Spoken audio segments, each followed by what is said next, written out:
एवढं सगळं मटेरियल घेऊन जायचं होतं मला सकाळी 7 वाजता फादारांच्या कामावर. गल्लीतल्या आक्याला फोन लावला, आक्या ये जरासं जाऊन मटेरियल तेवढं मोकळं करून येऊया. फोन लावल्या का नाही भाऊ लगेच आले. ह्याला म्हटलं व्हिडिओत बघ, तर डोळं मोठं करून व्हिडिओत बघाल. तर सकाळी भावानं वातावरण एक नंबर होतं, फ्रेश वाटाल तर ढगाळ वातावरण होतं. आणि ह्यो आमच्या शाळेचा राम गणेश गडकरी हॉल. आमच्या शाळेचं नाव आहे भावानं SM लोहिया स्कूल. नाद करायचं नाही आमच्या शाळेचा, विषय नॉटमध्ये. आक्याला म्हटलं लांबड लावू नकोस, मटेरियल घे आणि फटाफटा मोकळं करायला लाग. भाऊ कसलं मटेरियल आणाले बघा की. आपल्याला शाळेचा एक रूम मिळालेली, त्या रूममध्ये सगळं मस्तपैकी असं सेटअप लावला. आणि शाळेत भावानं सकाळ कोण नव्हतं.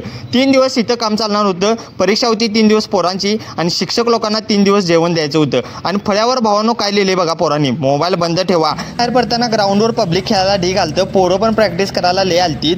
आक्याला कधी कामाला जायचं होतं म्हणून जास्त वेळ काय आम्ही थांबलो नाही. आणि मला पण केक घरला येऊन बनवायचे होतं. आणि संध्याकाळी कधी मला अचानक बंटी भेटायला आलता. 10 वर्षांना आम्ही कोल्हापुरात राहून सुद्धा 10 वर्षांना आमची भेट झालती. आणि मग काय आमच्या जुन्या आठवणी जराशा जाग्या झाल्या. मग आम्ही गप्पा गोष्टी मारत बसलो. मस्त वाटले याला भेटून. आणि भाऊ सध्या आता वकील झाले.